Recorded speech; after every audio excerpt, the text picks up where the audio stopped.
नमस्कार दोस्तों, कैसे हैं आप। मैं संजय कुमार एक बार फिर से स्वागत करता हूं आप सभी लोगों का। और आज का इस वीडियो में हम बात करेंगे यूपी टेट का जो एग्ज़ाम आने वाला है, तो उसे आप कैसे सॉल्व करेंगे। और जो मैंने अपने टिप्स, अपने अनुभव से जो भी मैंने सीखा है वही आज आपके साथ बांटने जा रहा हूं। तो मैं उम्मीद करता हूं कि आप लोग इस वीडियो को पूरा देखेंगे और इससे कुछ सीख के जाएंगे और अपने पेपर को अच्छे से कंप्लीट करके आएंगे।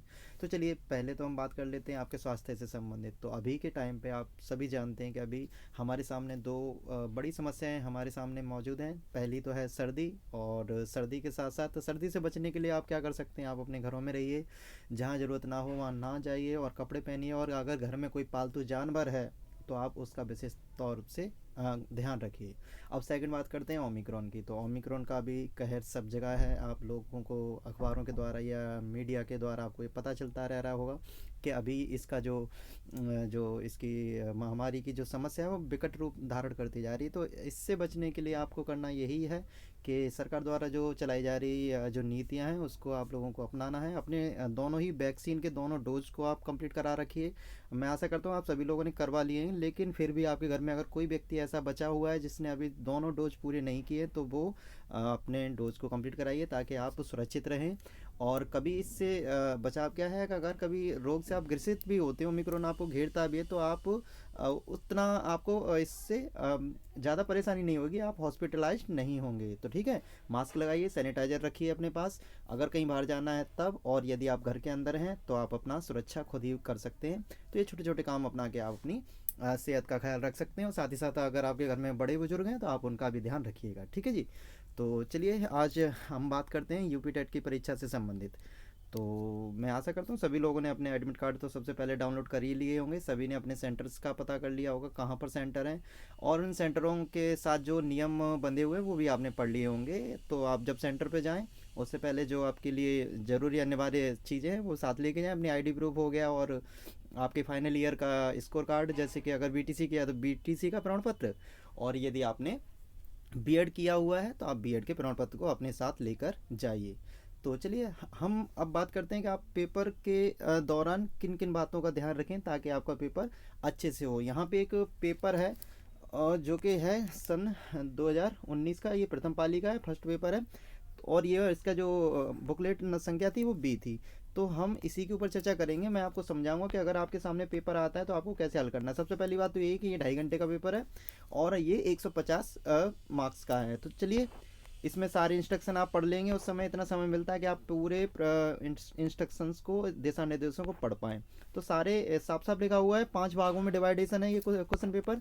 ये मैं पहले भी बता चुका हूँ और आप सभी लोगों को ये पता भी होगा कि पहला भाग में बाल विकास एवं शिक्षण से संबंधित 30 प्रश्न आते हैं। फिर इसके अलावा भाग 2 में भाषा प्रथम जो भी आपने ली है, आप अपने आपको पता होगा, आपने एप्लीकेशन फॉर्म में भरा होगा। यदि आपने भाषा प्रथम में हिंदी रखा है तो आप वहाँ पे अंदर ही जब बुकलेट ओपन करेंगे तो भाषा प्रथम वालों के लिए हिंदी अटेम्प्ट करने के लिए दूसरा होता है। तो आप हिंदी प्रथम चूज किया है तो पहले हिंदी को अटेम्प्ट करिएगा। और ऐसे करके अगर भाषा दूसरी में आपने हिंदी को लिया है तो उसके पीछे वाले जो सेक्शन होता है उसको करना है। तो आप विशेष तौर पे लिखिए, वहाँ पे ऊपर लिखा होता है बुकलेट पे कि जिन लोगों ने भाषा प्रथम ली है उनके लिए हिंदी का कौन सा है, और जिन्होंने भाषा द्वितीय में हिंदी ली है उनके लिए कौन सा सेक्शन करना जरूरी है। तो आप इसको पढ़ के ही अपने प्रश्न को हल करिएगा। ठीक है। फिर अंग्रेजी की भाषा, अंग्रेजी के अलावा यदि आपने उर्दू या संस्कृत में से भी आप कोई एक भाषा का चयन किया होगा। साथ ही साथ आपको भाग 4 में गणित के सवाल देखने को मिलेंगे जो कि 30 सवाल है। और अंत में जो भाग 5 है इसमें आपको पर्यावरणीय अध्ययन से संबंधित आपको 30 प्रश्न हल करने को मिलेंगे। तो चलिए शुरुआत करते हैं हम आज की। तो कैसे करेंगे, तो चलिए सबसे पहला भाग है यहाँ पे child development and teaching methods.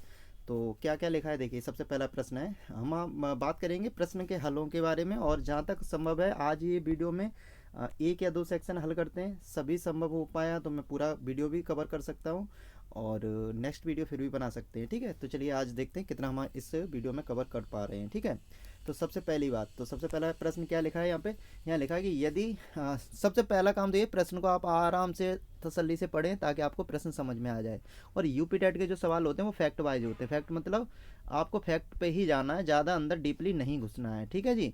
तो फैक्ट वाइज है, सी टेट का लेवल अलग होता है और यूपी टेट में फैक्ट वाइज चीज़ें ज़्यादा पूछी जाती हैं। तो सर चलिए शुरू करते हैं। क्या लिखा है इस पर, यहाँ लिखा हुआ है कि यदि शिक्षक कक्षा में एक छात्र को समस्यात्मक बालक के रूप में पाता है तो उसे क्या करना चाहिए? ऐसे टीचर को, अगर कोई बच्चा समस्यात्मक है तो उसे क्या करेगा छात्र टीचर क्या करेगा? अब एक तो है कि उसको बच्चे को उसको घर भेज देना चाहिए, दूसरा लिखा है बच्चे को नज़रअंदाज कर देना चाहिए, तीसरा लिखा है बच्चे को दंड देना चाहिए, और चौथा लिखा है बच्चे को परामर्श देना चाहिए। तो आप एक अच्छे शिक्षक होने के नाते आपके ऊपर कौन सी बात लागू होती है? आप क्या करेंगे उस छात्र के साथ? अगर कोई बच्चा समस्यात्मक बालक है, यानी कि समस्यात्मक बालकों के प्रकार होते हैं, आपको सभी को पता है। अगर बच्चा शरारतें कर रहा है, वो पढ़ नहीं पा रहा है, पढ़ने में उसका मन नहीं लग रहा, तो आप क्या करेंगे? उसे घर तो भेजेंगे नहीं हैं। अच्छा टीचर वो तो नहीं माना जाएगा जो घर भेज दे। तो देखिए यहाँ पे एलिमिनेशन की टेक्निक्स अपना के आप इस प्रश्न का हल कर पाएंगे। अगर कोई, देखिए तीनों यहाँ पे पहला, दूसरा और तीसरा निगेटिव वाक्य हैं, यानी दंड देना चाहिए, बिल्कुल नहीं देना चाहिए, कभी नहीं देना चाहिए, नज़रअंदाज कर देना चाहिए, ये भी बिल्कुल सही बात नहीं है कि अगर आप एक शिक्षक होकर अगर छात्र को नज़रअंदाज कर देंगे तो पूरी क्लास को डिस्टर्ब करता रहेगा।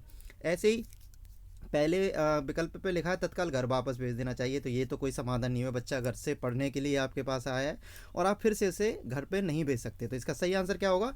बच्चे को परामर्श देना चाहिए। ठीक है, तो इसका करेक्ट आंसर है फोर्थ। ऐसे ही चलिए प्रश्न संख्या दूसरा है। दूसरे में क्या लिखा है?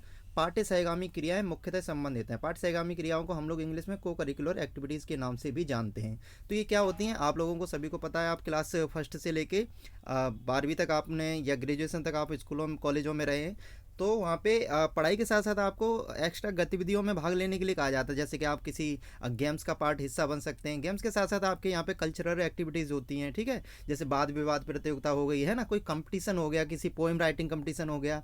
इसी प्रकार से आप जो सांस्कृतिक कार्यक्रम होते हैं, वार्षिक उत्सव होते हैं स्कूलों में, तो उसमें आप कोई ना कोई कैरेक्टर या कोई रोल प्ले करते हैं ना, किसी नाटक में कोई मिमिक्री करते हैं। तो ये सारे जो एक्स्ट्रा एक्टिविटीज़ हैं उन्हें ही हम लोग क्या बोलते हैं? पाठ्य सहगामी क्रियाएं कहते हैं। इनका मुख्य उद्देश्य क्या होता है? आप सोच के बताइए क्या हो सकता है। चलिए, पहला विकल्प है यहाँ छात्रों के मानसिक विकास से संबंधित है, दूसरा है छात्रों के सर्वांगीण विकास से संबंधित है, तीसरा शैक्षिक संस्थानों के विकास से संबंधित है, और चौथा लिखा है छात्रों के वृत्तिक विकास से संबंधित है। वृत्तिक का मतलब होता है प्रोफेशनल, यानी जिसमें मतलब उसकी कैरियर को चूज करने से उससे संबंधित है। तो चलिए, क्या आंसर होगा सही? राइट आंसर इसका क्या होगा? हाँ सही है। राइट आंसर क्या होगा इसका? होगा राइट आंसर है दूसरा। दूसरे पे क्या लिखा है? छात्रों के सर्वांगीण विकास से। ठीक है, छात्रों के सर्वांगीण विकास से, क्योंकि कुछ चीज़ें तो क्लासरूम में अपनी पढ़ाई के दौरान करेगा, और उसके बाद जो उसकी जो रहेगा मूल्य, एथिकल वैल्यूज़, और समाज में कैसे काम करेगा। जैसे उसको किसी को डांस अच्छा आता है ना, किसी को बात बोलने की तरीका अच्छा है, तो वो इस प्रकार से उसका क्या काम करेंगे? ये उसके बच्चे के सर्वांगीण विकास में सहायक के रूप में पाठ्य सहगामी क्रियाएँ आती हैं। तो चलिए आगे बढ़ते हैं। प्रश्न संख्या 3 लिखा होगा। 3 पे लिखा है कि निम्न में से अधिगम सिद्धांत का प्रतिपादन किसने नहीं किया था? हैं, यहाँ संभाल के आप प्रश्न पढ़ेंगे तो सही से आप देखिए नहीं लिखा है कि नहीं लिखा है। तो यहाँ पे नहीं लिखा है यार, किसने नहीं किया था? तो थॉर्नडाइक ने किया, सबको पता है, स्किनर ने भी किया था, और कॉलन ने भी किया है। ठीक है, पावलोव का भी इसमें आता है एक सिद्धांत। तो ये सारी जानकारी आपके, लेकिन BS ब्लूम है, इन्होंने किसी भी अधिगम सिद्धांत का प्रतिपादन नहीं किया था। ठीक है, तो आप इसके आंसर कौन सा होगा? करेक्ट आंसर है इसका 4। ठीक है, अब चलिए आगे बढ़ते हैं। प्रश्न के 4 में लिखा है शिक्षा में अवरोधन का तात्पर्य। अवरोधन क्या होता है? रुकावट। जैसे कोई अगर मान लो चल रहा है तो बीच में रुकावट आ गई, तो रुकावट आ गई तो उसको हम लोग अवरोधन कहते हैं। और अवरोधन के साथ ही एक शब्द का नाम और आता है अपव्ययन। ठीक है, अपव्ययन होता है अपव्यय, और एक होता है अवरोधन। तो चलिए समझ लेते हैं इन दोनों के अर्थों का क्या मतलब है दोनों के। तो अवरोधन होता है रुकावट होती है। तो अब इसमें लिखा है अपव्ययन। अपव्ययन मैंने बताया आपको कि किसी भी चीज़ के लिए बार बार आप इन्वेस्ट करें, किसी चीज़ में लगाएं कुछ पैसा और वो पैसा व्यर्थ चला जाए, है ना, उसे अपव्ययन कहते हैं। जब कक्षा में अगर सरकार कोई योजना बनाती है उस बच्चे को पढ़ाने के लिए बच्चा स्कूल आता है, लेकिन बच्चा पढ़ने के जैसे कुछ साल तक पढ़ता है, और पढ़ने के बाद जैसे तीसरी में आया, पाँचवीं में आया, पाँचवीं में आने से पहले यानी चौथी क्लास में वो ड्रॉप आउट हो गया, वो स्कूल से चला गया बाहर और अपने पापा के साथ कुछ काम करने लग गया, है ना। तो अब ये क्या हुआ? ये हो गया अपव्ययन। ठीक है, उसका पैसा सरकार का सब व्यर्थ चला गया, उसे अपव्ययन कहते हैं। लेकिन यहाँ पे क्या वर्ड लिखा है? यहाँ पे लिखा है अवरोधन। अवरोधन क्या होता है कि किसी भी कक्षा में बच्चे का रुका रहना, जैसे थर्ड में फेल हो गया, फिर से थर्ड में फिर फेल हो गया, फिर फेल हो गया, फिर फेल हो गया, तो क्या होता है? ये रुकावट हो गई, यानी अवरोधन हो गया। तो ऐसी जो रुकावटें आ रही हैं इसको हम लोग क्या बोलते हैं? अवरोधन कहते हैं। तो यहाँ पे आंसर ऑब्जेक्टिव में क्या है इसके विकल्प में कि किसी बालक का 1 वर्ष से अधिक समय तक एक कक्षा में बना रहना, तो यही इसका करेक्ट आंसर है। विद्यालय में जाना हो नहीं सकता, बालक का विद्यालय प्रवेश ना लेना ये भी नहीं होगा, और विद्यालय छोड़ देना ये भी नहीं होगा। विद्यालय छोड़ देना होता कब? अपव्ययन होता जब। ठीक है जी। तो चलिए आगे बढ़ते हैं। आगे लिखा है प्रश्न संख्या 5, इसमें लिखा है निम्न में से किस कौशल में पूर्व ज्ञान का परीक्षण आता है? तो आप सभी लोगों को पता है कौन से ज्ञान में, कौन से कौशल में पूर्व ज्ञान का प्रस्तावना कौशल जब निकलवाते हैं आप स्कूल में, आपने टीचिंग जब की होगी तो इस टीचिंग के दौरान आपको देखने को मिलेगा कि आप प्रस्तावना कौशल में आप बच्चे के पूर्व ज्ञान के आधार पर ही उनसे प्रश्न निकालते थे। कि आप बच्चों से आके क्लास में पूछते थे, अच्छा बच्चों आपने ये किया, आप इससे पहले क्या क्या जानते थे, क्या आपने ये देखा वैसा देखा है। तो इस प्रकार से आप सवालों के आंसर कैसे प्राप्त करेंगे? इस तरीके से करेंगे। प्रश्न संख्या 6वां पे लिखा है निम्न में किस सिद्धांत को पुनर्वलन का सिद्धांत भी कहते हैं? पुनर्वलन मतलब रीइंफोर्समेंट। रीइंफोर्समेंट का अर्थ क्या होता है कि आप किसी बच्चे को शाबाशी देना या उसको कोई दंड या पुरस्कार के रूप में कुछ उसे प्रदान करते हैं, तो उसको हम लोग रीइंफोर्समेंट बोलते हैं इंग्लिश में, और हिंदी में इसी को पुनर्वलन कहते हैं।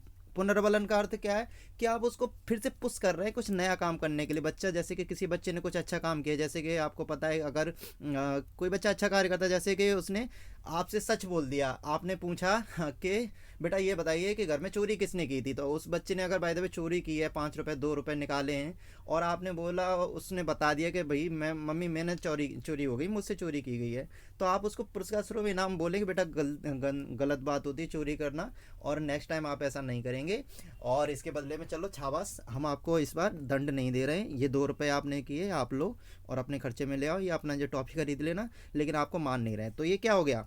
ये क्या हुआ? ये आपने इसको पुनर्वलन दिया। अब बच्चा क्या होगा? अब बच्चा अगली बार कभी भी चोरी नहीं करेगा। इसी प्रकार से अगर क्लासरूम में अगर बच्चे ने कुछ आपने सही कोई सवाल पूछा और उसका आंसर उसने सही दे दिया, तो आपने उसको कोई टॉफ़ी दे दी, चॉकलेट दे दी, तो आपने क्या किया? उसको पुनर्वलन प्रदान कर दिया, और बच्चा उस सवाल के फिर ऐसे सवाल देने के लिए फिर से उसको मन करेगा, तो फिर से आपको आंसर देने की कोशिश करेगा। ठीक है, तो ये आप पुनर्वलन देते। तो आप सवाल का पूछ रहा है कि इनमें से किस सिद्धांत को पुनर्वलन का सिद्धांत भी कहते हैं? तो क्रिया प्रसूत अधिगम सिद्धांत, उद्दीपक अनुक्रिया अधिगम सिद्धांत, और शास्त्रीय अनुबंधन सिद्धांत, सूचक अनुबंधन सिद्धांत। तो इसमें कौन सा सही है? क्रिया प्रसूत अनुबंधन सिद्धांत सही है, क्योंकि इसमें स्किनर ने ये किया था, और स्किनर चूहों के ऊपर उन्होंने जो मेज बनाई थी, चूहे भूल भुलैया से जाते थे और उसको, और ये बिल्ली के ऊपर भी किया था। तो बिल्ली को क्या मिलता था? बिल्ली भूखी थी, तो बिल्ली अगर पिंजरे को खोल लेती थी तो उसको क्या मिलता था? उसे भोजन का टुकड़ा या मछली दी जाती थी। ठीक है, तो इसलिए ये क्रिया प्रसूत अधिगम के सिद्धांत को पुनर्वलन का सिद्धांत भी कहा जाता है। प्रश्न संख्या 7 लिखा है निम्न में से कौन सी अवस्था ब्रूनर के संज्ञानात्मक विकास सिद्धांत का अंग नहीं है? तो हम सीधे प्रश्न के आंसर के ऊपर चलते हैं। इसका करेक्ट आंसर है अंतः प्रज्ञा, अंत प्रज्ञा अवस्था। ठीक है, ये इसका करेक्ट आंसर है, ये इसका अंग नहीं है। बाकी के क्रियात्मक अवस्था, प्रतिबिंबात्मक अवस्था और संकेतात्मक अवस्था, ये तीनों इसके अंग माने गए हैं।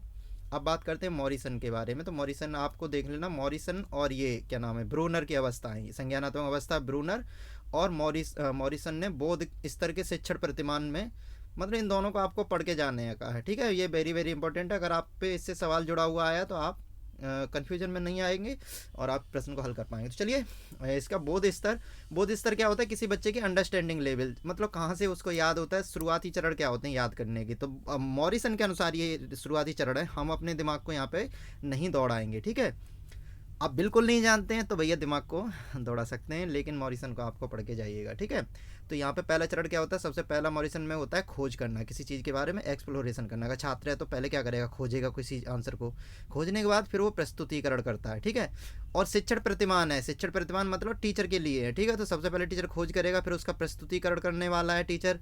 प्रस्तुतिकरण करने के बाद क्या करेगा? मतलब एक चरण हो गया, फिर यानी कि आत्मीकरण करता है। प्रस्तुतिकरण करने के बाद वो आत्मीकरण करेगा, और उसके बाद फिर संगठन अवस्था में जाएगा, व्यवस्था और संगठन करेगा, और लास्ट में वो वाचन या अभिव्यक्ति करेगा। ये टीचर के लिए कार्य हो रहे हैं। ठीक है, तो इसका करेक्ट आंसर है प्रश्न का विकल्प संख्या 2। ठीक है, तो आप इसको इस तरीके से सॉल्व करेंगे। आइए 9th में जाते हैं। 9th में लिखा हुआ है निम्न में से कौन सा संज्ञानात्मक क्षेत्र से संबंधित नहीं है? तो संज्ञानात्मक क्षेत्र क्या होते हैं? दिमाग वाले या फिर याद के तौर पे।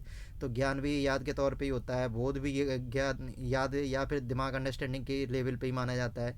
इसी प्रकार से अनुप्रयोग ये भी अंडरस्टैंडिंग लेवल पे माने जाते हैं, लेकिन वैल्यूइंग या अनुमूल्यन ये इससे संबंधित, संज्ञानात्मक विकास से संबंधित नहीं है। ठीक है, ये कैसे हो गया? संज्ञानात्मक कौन से होते हैं?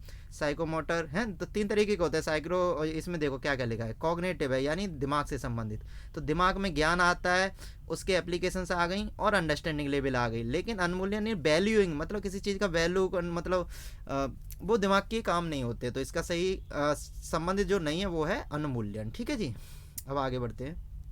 प्रश्न संख्या 10 में लिखा है निम्न में से कौन सा अधिगम का वक्र नहीं है? तो मैंने इसका आंसर एक बार पहले भी दिया। अधिगम का वक्र कौन सा नहीं होता? अधिगम के वक्र क्या होते हैं? अगर छात्र, मैंने आपको पहले ही समझाया था, ये छात्र या तो देखिए अधिगम के वक्र में क्या होगा, या तो छात्र सीधा सीखता हुआ ऊपर सीखता हुआ चला जाएगा। ठीक है, तो इसको तो हम बोलते हैं क्या, ये होता है उन्नतोदर उत्तल, है ना, ये वाला होता है अधिगम, मतलब ये हमेशा ऊंचाई पे चढ़ता है, कक्षा 1 के बाद 5वीं, दूसरा तीसरा, बच्चे को पढ़ाई और होती चली जाती है। लेकिन एक और तरीका होता है, इसमें क्या होता है, जैसे अब ये, जैसे मैंने इसको हटा दिया, ठीक है, अब इसके अलावा बच्चा कैसे सीख सकता है? मान लो ये डायग्राम है, बच्चे ने क्या किया, बच्चे ने पहले तो बहुत तीव्र गति से सीखा, फिर तीव्र के बाद फिर इसको ढलाना, अगर रुकावट उसको नहीं समझ में आ रहा, टीचर की कोई बात नहीं समझ आए, तो इसका ढलान, मतलब इसका वक्र पहले ऊंचे पे चढ़ेगा फिर नीचे गिरेगा, तो इसको हम बोलते हैं नतोदर। ठीक है, नतोदर वक्र हो गया। अब मिश्रित कौन से होते हैं? तो देखिए मिश्रित कौन से होते हैं, देखिए हमने 2 देख लिया। मिश्रित कौन सा होगा? पहले तो इसने ऊपर चढ़ा, बच्चे को बहुत चीज़ समझ में आई, फिर बच्चे को अचानक से कुछ समझ में नहीं आने लग गया, फिर नया टीचर आ गया, उसने अच्छे से पढ़ाया डिजिटल के रूप में, फिर बच्चे ने ऊपर ऊपर पढ़ाई करना शुरू कर दिया, फिर बच्चे का बीच में दिक्कत हो गया, कोई प्रॉब्लम आ गई, बच्चे ने नहीं पढ़ाई की, फिर बच्चे को फिर अच्छा टीचर ने अच्छे से पढ़ाया, फिर वो ऊंचे पे चलने लग गया। तो ये होता है कौन सा? मिश्रित होता है। ठीक है, अब रह गया लंबवत। तो इस प्रकार का कोई भी लंबवत कैसा होगा? आई थिंक ऐसा होगा, तो ऐसी कोई वो नहीं होता, तो आपको पता होगा। इसका सही आंसर है 10वें का लंबवत का 4 वाला। ठीक है, प्रश्न संख्या 11 लिखा है। 11 में क्या लिखा है? व्यवहार के कारण व्यवहार में परिवर्तन ही अधिगम है, ये किसके द्वारा कहा गया है? तो ये कहा गया है वुडवर्थ के द्वारा। ये कुछ परिभाषाएं ऐसी होती हैं आपको सीधे के सीधे आपको ऐसी की ऐसी ही सॉरी मैं गलती हो गया, इसमें है गिलफर्ड। ठीक है, गिलफर्ड महोदय के द्वारा कहा गया, ना कि वुडवर्थ के द्वारा। तो गिलफर्ड का आंसर करेक्ट है इसमें, विकल्प संख्या 2 करेक्ट है। तो आप इनको परिभाषाओं को सीधा के सीधा ऐसे याद कर लीजिए, 1 या 2 परिभाषाएं इस प्रकार से आ जाती हैं। ठीक है, अब बात करते हैं 12वें प्रश्न संख्या की। तो 12 पे क्या लिखा हुआ है? 12 पे लिखा है, ये एक सूची दी है और इन सूची के इसके द्वारा इनको मिलाना है। तो सबसे पहला हम लोग मिलाएंगे, आसुबेल है, ब्रूनर को हम भी ऊपर देखे शिक्षण प्रतिमान से था। ठीक है, ब्रूनर का, तो देखिए बुनियादी शिक्षण और आसुबेल, तो 12 का हम लोग मैचिंग कराने जा रहे हैं। 12 का इसका करेक्ट आंसर है, ये जा रहा है चौथे पे। ठीक है, ब्रूनर है संप्रत्यय। ठीक है, और ब्रूनर संप्रत्यय के अलावा बी का है थर्ड, बी कहाँ गया? बी का है थर्ड, यानी आसुबेल का अग्रिम संगठन शिक्षा प्रतिमान है, ब्रूनर का संप्रत्यय उपलब्धि शिक्षण प्रतिमान है। ठीक है, और इसके अलावा क्या है? सी का है फर्स्ट, यानी ग्लेजर का है बुनियादी शिक्षण प्रतिमान, और डी का है सेकंड, यानी साइनेटिक, गार्डन का नाम साइनेटिक्स शिक्षण प्रतिमान से आप जोड़ देंगे। ठीक है, तो 12 का जो करेक्ट विकल्प होगा वो बनेगा आपका थर्ड। तो आप ऐसी करके इनको ऐसे ध्यान में रखिए, और बाकी का अगर कोई कष्ट है तो आप सेपरेट इसके बारे में आप मुझसे पूछ सकते हैं, मैं नया वीडियो बनाऊंगा, तो अगर आप कमेंट बॉक्स में मुझे बताएंगे तो। ठीक है, अब समस्या का प्रथम चरण कौन सा माना गया है? तो समस्या का प्रथम चरण कौन सा होता है? सभी को पता है, अगर कोई समस्या है तो उसका प्रथम चरण कौन सा होगा? उसका प्रथम चरण होगा समस्या की पहचान करना। ठीक है, ओके, तो समस्या का प्रथम चरण कौन होगा? समस्या का प्रथम चरण होगा समस्या की पहचान करना। तो 13 का कौन सा है? 2। फिर आते हैं 14 पे। 14 पे लिखा है कि बालकों का अधिगम सर्वाधिक प्रभावशाली होगा। कब होगा? शिक्षक अधिगम प्रक्रिया में आगे होकर बालकों को निष्क्रिय रखेगा, ये तो बिल्कुल गलत है। मतलब बच्चे निष्क्रिय हो गए, शिक्षक एक्टिव हो गया, तो ये तो गलत बात है। फिर लिखा है बालकों का संज्ञानात्मक, भावात्मक तथा मनोचालक पक्षों का विकास होगा। हाँ चलो ठीक है, सोचते हैं, आगे बढ़ते हैं और दोनों देखते हैं। पढ़ने लिखने में गणितीय कुशलताओं पर ही बल होगा, ये भी नहीं होगा। शिक्षण व्यवस्था एक एकाधिकार, ये भी नहीं होगा। एकाधिकार वाली का मतलब उसी में एक ही टीचर का सारा वो रहेगा। तो इसका करेक्ट आंसर कौन सा होगा? प्रश्न संख्या 2 आंसर इसका करेक्ट है। ठीक है, अब बात करते हैं 15 वाले के, प्रश्न नंबर 15। 15 में क्या लिखा है? स्मृति स्तर एवं बोध स्तर के शिक्षण प्रतिमान की संरचना में कौन सा सोपान उभयनिष्ठ है, यानी दोनों में आता है, स्मृति में भी और किसमें? बोध में भी आता है। तो दोनों में कौन सा आएगा? तैयारी, सामान्यीकरण, प्रस्तुतिकरण। तो 15 का सही आंसर होगा प्रस्तुतिकरण। ठीक है, करेक्ट आंसर है इसका प्रस्तुतिकरण। तो प्रस्तुतिकरण स्मृति में भी आएगा, स्मृति स्तर में भी आता है, शामिल है, और बोध स्तर में प्रस्तुतिकरण शामिल होता है। प्रश्न संख्या 16 पे क्या लिखा है, मानव विकास का प्रारंभ होता है, कब से होता है, शैशवावस्था से होता है, पूर्व बाल्यावस्था से होता है, गर्भावस्था से होता है, उत्तर बाल्यावस्था। तो आई थिंक गर्भावस्था से होना चाहिए, और 16 का 3 ही करेक्ट आंसर है, गर्भावस्था से ही मानव का विकास प्रारंभ हो जाता है।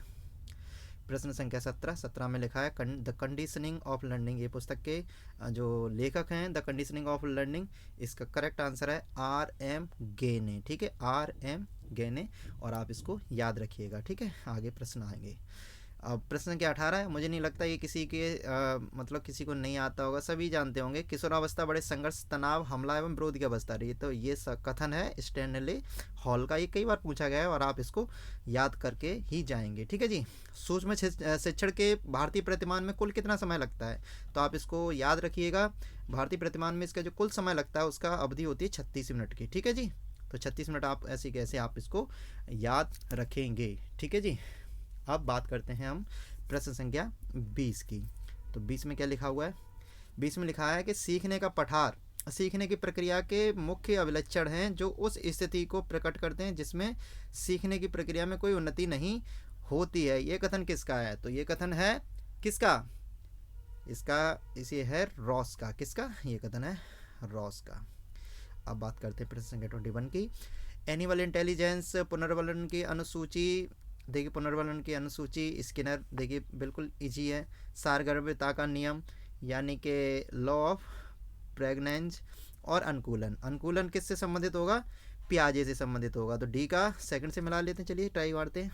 तो देखते हैं हम लोग डी का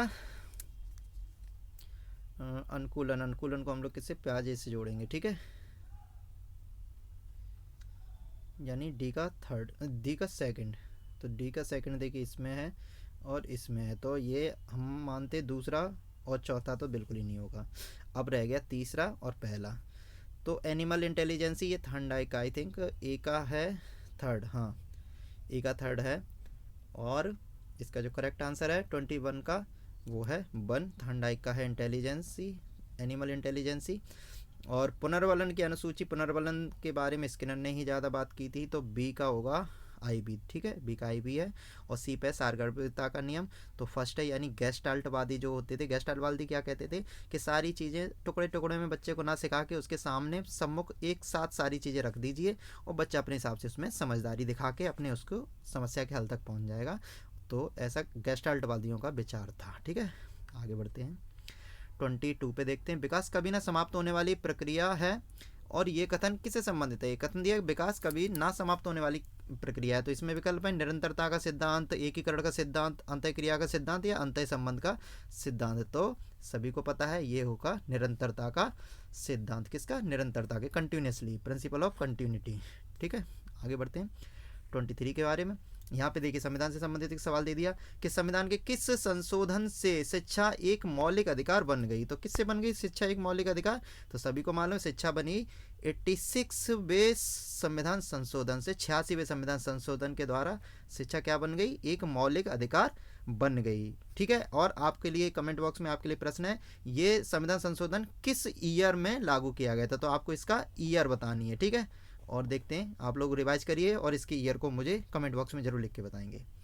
24 प्रश्न संख्या 24 में क्या लिखा है, अभिप्रेरणा के मूल प्रवृत्ति सिद्धांत के प्रतिपादक थे, कौन थे, तो इसके no if no but only McDougall. ठीक है, मैकडूगल का जब भी आप मूल प्रवृत्ति के मतलब प्रश्न आएगा तो आप इसे मैकडूगल से कनेक्ट कर सकते हैं। ठीक है, अब 25 में देखते हैं विकास की किस अवस्था को कोल तथा ब्रूस ने संवेगात्मक विकास का अनोखा काल कहा है। तो विकास के इनके अनुसार, किनके अनुसार, कॉल तथा ब्रूस के, तो इन्होंने बाल्यावस्था को संवेगात्मक विकास की अनोखा काल कहा था। किसने, कॉल तथा ब्रूस ने। ठीक है, आप ऐसे कैसे इसको ध्यान रखिएगा। ठीक है, अब बात करते हैं 26 के बारे में। किसे बहुविमात्मक प्रज्ञा का प्रत्यय दिया, बहुविमात्मक प्रज्ञा का, तो आप लोग क्या कर रहे हैं, इसमें गार्डनर आंसर 26 का 1 ही सही है। ये है बुद्धि के सिद्धांतों के ऊपर, तो बहुबुद्धि सिद्धांत मल्टीपल इंटेलिजेंसी का गार्डनर ने ही दिया था। ठीक है, तो इसका करेक्ट आंसर गार्डनर है। डिसलेक्सिया में यह करने में कठिनाई होती है। डिसलेक्सिया क्या होता है? डिसलेक्सिया पठन से संबंधित होता है। आपको पता होगा एक मूवी आई थी तारे ज़मीन पर, जिसमें उस बच्चे को सारे आंसर उल्टे दिखाई देते हैं। तो 27 का जो करेक्ट आंसर है वो है 3, यानी पढ़ने में बर्तनी, बर्तनी पढ़ने में बर्तनी में, इसमें को गलती होती है, बोलने में कोई गलती नहीं होती, व्यक्त करने में नहीं, खड़े होने में, ये सारे सही है। मतलब ये सारे अलग हैं। और ये जो तीसरा आंसर है इसी का वो करेक्ट विकल्प आंसर है, यानी पढ़ने में बर्तनी में इसको अशुद्धि होती है, उसे डिसलेक्सिया कहते हैं। डिस्ग्राफिया कब होती है कि उसको ग्राफ मतलब डिसकैलकुलिया गणित से होती है। डिसग्राफिया ग्राफ बनाने से संबंधित, मान लीजिए एक तरीके से पेन चलाने से संबंधित हो गई, ठीक है, ग्राफिंग करने से। और डिसलेक्सिया हो गई पढ़ने से संबंधित, ऐसी और होते हैं, ठीक है।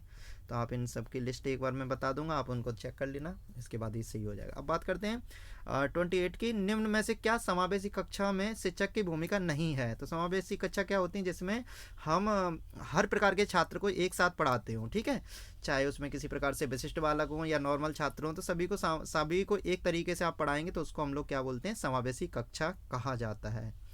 तो देखते हैं क्या भूमिका नहीं होती टीचर की। तो इसमें शिक्षक को सीखने में अक्षम को अतिरिक्त समय देना चाहिए। चलिए आगे बढ़ते हैं। दूसरा क्या लिखा है? दूसरा लगा शिक्षक को निःशक्त बच्चों पर ध्यान नहीं देना चाहिए। ये तो बिल्कुल गलत है ना। फिर बच्चे की आवश्यकता के अनुरूप बैठने की पर्याप्त व्यवस्था करनी चाहिए। सही बात है। शिक्षक को बच्चों को प्रोत्साहित करना चाहिए। ये भी सही बात है। भूमिका नहीं है तो ध्यान नहीं देना चाहिए, ये नहीं है, यानी 28 का जो दूसरा आंसर सही है, ठीक है। आपको प्रश्न सही से पढ़ना पड़ेगा तभी आप उसके आंसर तक पहुंच सकते हैं। बाकी ये सारे उसके पॉजिटिव हैं और ये जो है वो एक नेगेटिव है, इसीलिए इसको एलिमिनेशन टेक्निक से भी आप इसको सॉल्व कर सकते हैं। अब बात करते हैं 29 की। 29 पे क्या लिखा? कक्षा में छात्रों को प्रश्न पूछने के लिए एक अच्छे टीचर को क्या करना चाहिए? अगर बच्चा कक्षा में प्रश्न पूछे तो आप क्या करेंगे? शिक्षक होने के नाते अनुमति नहीं देनी चाहिए, प्रेरित करना चाहिए, हतोत्साहित करना चाहिए या रोक देना चाहिए? तो मैं आपको बता दूं, अनुमति नहीं देनी ये नेगेटिव हो गया, हतोत्साहित नेगेटिव हो गया, रोक देना नेगेटिव होगा, प्रेरित करना चाहिए पॉजिटिव हो गया। तो इसका करेक्ट वर्जन क्या होगा? आंसर क्या होगा? सही आंसर होगा इसमें प्रेरित करना चाहिए। एक टीचर को, अच्छा टीचर वही होता है जो बच्चों को प्रश्न पूछने के लिए आप उसे मोटिवेट करिए। और आइए हम इस सेक्शन के आज के वीडियो के अंतिम प्रश्न को पे बढ़ते हैं, फिर आगे वीडियो फिर से हम बना देंगे एक दो। तो जो तीसरा प्रश्न है हमारा, अंतिम प्रश्न है चाइल्ड डेवलपमेंट का, वो लिखा है बच्चे की वृद्धि मुख्यतः संबंधित है। किससे संबंधित है बच्चे की वृद्धि? नैतिक विकास से संबंधित है या फिर नैतिक विकास के अलावा क्या लिखा है? सामाजिक विकास से संबंधित है, फिर शारीरिक विकास से संबंधित है या भावात्मक विकास से संबंधित है? तो इसका करेक्ट आंसर कौन सा होगा?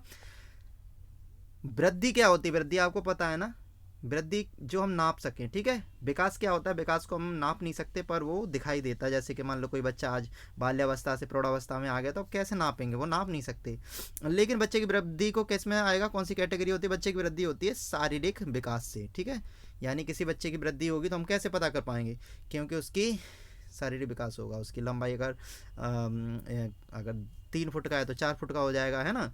उसके हाथ अभी मान लीजिए थोड़े हैं तो फिर और थोड़ा सा बड़ा हो जाएगा शरीर उसका। जैसे बालक होता है तो उसके छोटे छोटे बाएँ भुजाएं उंगली वगैरह छोटी होती हैं, सिर भी छोटा होता है। तो उसकी जब वृद्धि होती है तो उसके शारीरिक विकास से संबंधित मानी जाती है।